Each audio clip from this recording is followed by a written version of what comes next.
Bonjour, c'est Amel et bienvenue sur ma vidéo numéro 11 de mon défi 30 vidéos en 30 jours. Alors après 10 vidéos aujourd'hui, j'ai envie de vous parler de l'importance pour moi de se lancer des défis.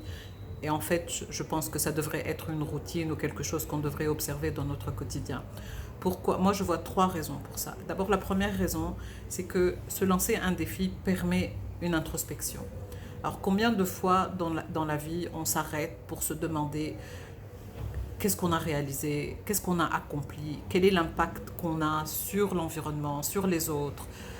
Et puis, si je ne suis pas satisfait ou pas satisfaite, eh ben, quels sont les actes que je peux poser? Quel est le défi que je peux me lancer dans ma vie professionnelle ou dans ma vie personnelle pour que ma vie soit plus satisfaisante et que j'atteigne les objectifs auxquels j'aspire? La deuxième raison que je vois, c'est l'inspiration que ça provoque lorsqu'on se lance des défis. Moi, je vois, vous êtes nombreux à me dire combien je vous inspire, combien j'ai gagné en confiance depuis la première vidéo. Et puis, voilà, inspirer les autres. En fait, voilà, je prends quelques exemples. Autour de vous, si vous avez quelqu'un ou s'il y a une personne, par exemple, qui a envie de faire du sport, a envie de manger plus sainement, mais qui est tout le temps devant la télévision, sur son canapé, à se gaver du chocolat. Et bien cette personne, si elle se lance un défi de manger plus sainement, de faire de l'exercice pendant 30 jours, moi, à un certain moment, j'avais fait ce défi, mais je n'ai pas fait 30 jours, mais bon, j'ai fait quelques jours pendant le mois de Ramadan dernier, quand on était confiné.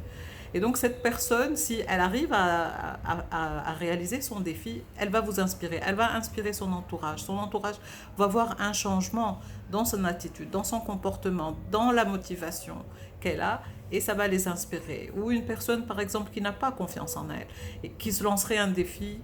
Par exemple, j'avais vu quelqu'un qui s'était lancé un défi de parler à une personne étrangère tous les jours, juste pour gagner en confiance. Alors, elle va gagner en confiance, mais elle va inspirer d'autres personnes qui, elles, n'ont pas confiance.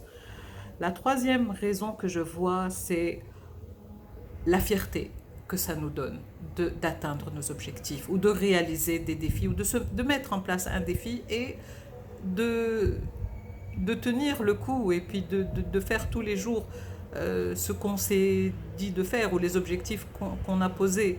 Et puis combien même on n'atteindrait pas notre objectif ou le défi qu'on s'est posé, eh ben on apprend l'humilité aussi dans l'échec.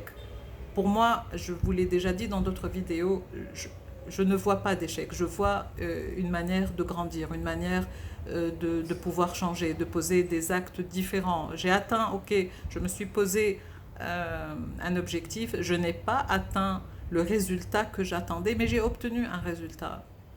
En tout cas, pour moi, j'ai gagné en confiance, par exemple, et puis j'ai gagné en fluidité dans le discours.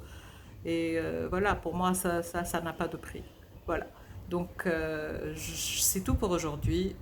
Demain, je partagerai avec vous trois trucs infaillibles pour réaliser vos défis. Et puis, j'ai terminé pour aujourd'hui. Je vous aime. Prenez soin de vous et prenez soin de vos proches. Et à demain. Au revoir.